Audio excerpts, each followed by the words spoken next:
একটা হালাল পবিত্র রিজিক হোক, সেটা কৃষিকাজ, লজ্জার কিচ্ছু নাই। কৃষিকাজ লজ্জার কোনো প্রফেশন নয়, গর্বের প্রফেশন। কারণ আল্লাহ পাক বহু নবীকে রাখালি করিয়েছেন, পশুপালন করিয়েছেন। জানেন, মুসা আলাইহিস সালামকে আল্লাহ পাক পশুপালন করিয়েছেন 8 বছর 10 বছর। এগুলো কোনো লজ্জার প্রফেশন নয়, এটা গর্বের প্রফেশন।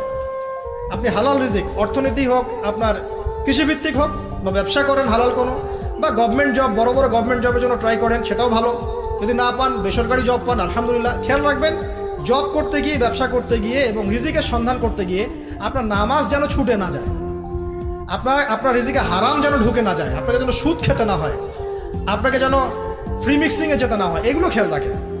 খেয়াল রেখে একটা হালাল রিজিকের সোর্স আগে বের করেন। প্রয়োজন উদ্যোক্তা হন, নতুন কিছু উদ্যোগ গ্রহণ করেন, উদ্যোক্তা হয়ে নিজে কিছু প্রতিষ্ঠা করে দেখান, এমন কিছু করেন। এরপরে আপনি বিয়ের ফিকিরটা করেন।